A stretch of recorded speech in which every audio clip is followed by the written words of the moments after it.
दोस्तों भारत दिन प्रतिदिन विकास के क्षेत्र में आगे बढ़ता ही जा रहा है और अगर आपसे राजनीति की बात छोड़ दी जाए तो पीएम मोदी के 10 ऐसे शक्तिशाली इंफ्रास्ट्रक्चर प्रोजेक्ट हैं जो न्यू इंडिया को दिशा देने का काम करेंगे। तो दोस्तों आज की इस वीडियो में हम बात करेंगे 10 ऐसे प्रोजेक्ट के बारे में जो विश्व भर में भारत के प्रति लोगों का नजरिया ही बदल कर रख देगा। तो चलिए बिना वक्त जाया किए वीडियो को शुरू करते हैं। Number 1, bullet train. भारत ने जापान से सौदा करने के बाद साल 2015 में मुंबई से अहमदाबाद के बीच जापानी तकनीक से बुलेट ट्रेन शुरू करने की घोषणा की थी। सितंबर 2017 में जब बुलेट ट्रेन के लिए हाई स्पीड रेल कॉरिडोर का उद्घाटन किया गया था तब 15 अगस्त 2022 तक इस प्रोजेक्ट के पूरा होने की उम्मीद जताई गई थी। बाद में इसकी डेडलाइन 2023 तक बढ़ा दी गई थी। अब रेल मंत्री अवनीश वैष्णव ने उम्मीद जताई है कि 2026 तक बुलेट ट्रेन शुरू हो जाएगी। इस प्रोजेक्ट में तकनीकी सहयोग के लिए जापान को चुनने के पीछे उसकी तकनीक और सुरक्षात्मक पहलू है। जापान की बुलेट ट्रेन सबसे ज्यादा सुरक्षित मानी जाती है। इससे अब तक कोई बड़ी दुर्घटना नहीं हुई है और इस ट्रेन की रफ्तार 320 किलोमीटर प्रति घंटा होने वाली है। जहां अहमदाबाद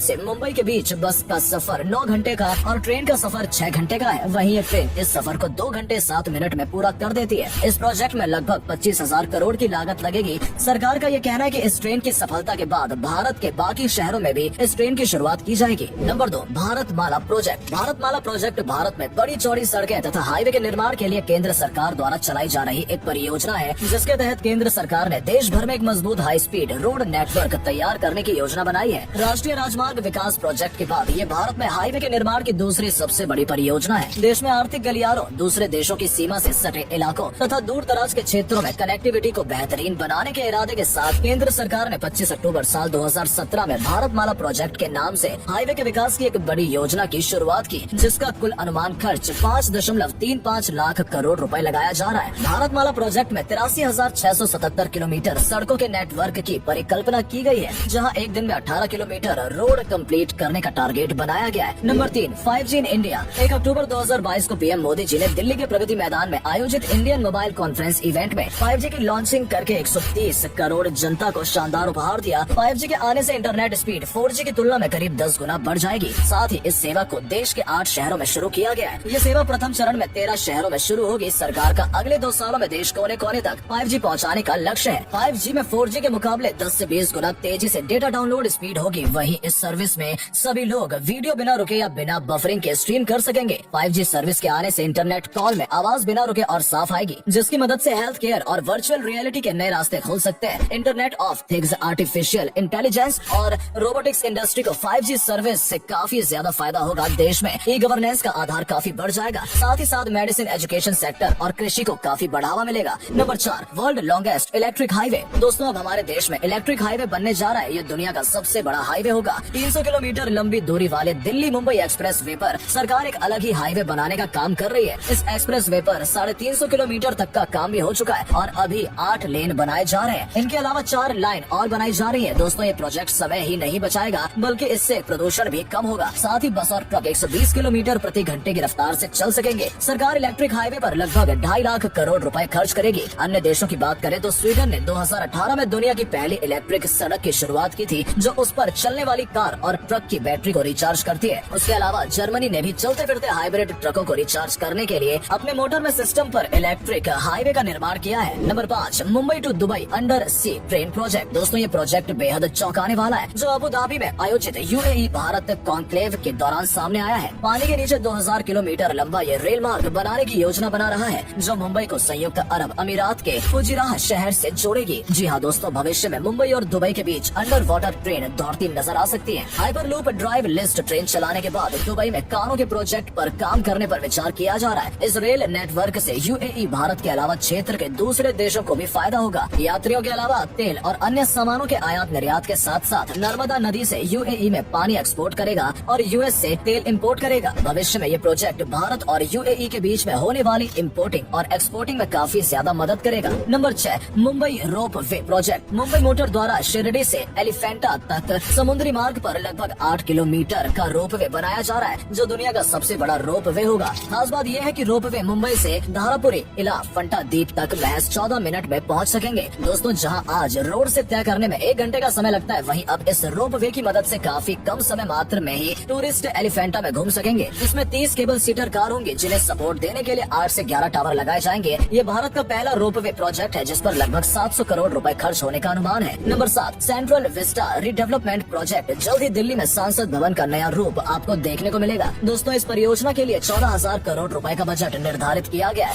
इंडिया गेट से लेकर जो रास्ता राष्ट्रीय भवन तक जाता है, उस पूरे इलाके को सेंट्रल विस्ता के नाम से जाना जाता है। राष्ट्रपति भवन और इंडिया गेट के बीच 3 किलोमीटर लंबे राजपथ के सुरक्षा इंतजाम को ध्यान में रखते हुए बनाया जाएगा। इलाके में बने भवनों को 100 साल से अधिक हो चुका है। सरकार ने इस रीडेवलपमेंट का प्लान 2019 में तैयार किया था। इसमें केंद्रीय सचिवालय और एक विशेष सुरक्षा समूह भवन को भी शामिल किया गया है। इस परियोजना को लेकर बहुत सारे सवाल उठाए गए हैं। कहा जा रहा है कि यहाँ लगे 100 साल पुराने चीजों को हटाना और एक नए घर के साथ बदलाव करना बिल्कुल भी सही नहीं है। पीएम नरेंद्र मोदी के द्वारा 8 सितंबर को सेंट्रल विस्ता का उद्घाटन कर दिया गया है। इसके बाद से 9 सितंबर से ये आम लोगों के लिए भी खोल दिया जाएगा। Number 8, new Pamban bridge project. Bharat का सबसे पहला first vertical real sea bridge इस साल तमिलनाडु में बनकर तैयार हो जाएगा। पुराना पम्बन ब्रिज 14 फरवरी 1914 को शुरू किया गया था। अब 108 साल बाद नई तकनीकों के साथ नए पम्बन पुल का निर्माण किया जा रहा है, जिसकी लंबाई 2.7 किलोमीटर होगी। इस पुल के लिए अनुमानित लागत 250 करोड़ रुपए है। ये एक ऐसा ब्रिज है जो दिखने में किसी आम जैसा ही है, लेकिन जैसे ही कोई नाव हो या वाटर ट्रांसपोर्ट इसके नीचे से गुजरेगा, ये ऊपर की तरफ उठ जाएगा और ऊपर जाकर दोनों तरफ 90 डिग्री का एंगल पर खुल जाएगा और 2 भागों में बढ़ जाएगा। जब वो नाव गुजर जाएगी तो ये पुल दोबारा बंद हो जाएगा। ये पुल इलेक्ट्रिक मैकेनिकल सिस्टम पर चलेगा। ये ट्रेन कंट्रोल सिस्टम के साथ तालमेल बिठाकर काम करेगा। नंबर 9, केन बेटवा रिवर लिंक। ये परियोजना भारत के लिए बहुत मशहूर है। ये नेशनल प्रोस्पेक्टिव प्लान के अंतर्गत पहला रिवर इंटरलिंकिंग प्रोजेक्ट है, जिसमें उत्तर प्रदेश की केन नदी से मध्य प्रदेश की बेतवा रिवर में पानी ट्रांसफर किया जाएगा। ये दोनों नदियां यमुना नदी की सहायक नदियां हैं। इस प्रोजेक्ट के द्वारा पूरे देश में सूखाग्रस्त क्षेत्रों तथा बाढ़ग्रस्त क्षेत्रों को राहत दी जा सकती है। इस परियोजना के लिए 44,605 करोड़ रुपए निर्धारित किए गए हैं। इस परियोजना के द्वारा लगभग 10.62 लाख हेक्टेयर भूमि की सिंचाई की जाएगी। साथ ही साथ लगभग 62 लाख लोगों को पीने योग्य पानी मिलेगा। इस प्रोजेक्ट के द्वारा लगभग 103 मेगावाट के हाइड्रो पावर प्रोजेक्ट और 27 मेगावाट का सोलर पावर प्रोजेक्ट का काम भी शुरू होगा। Number 10, project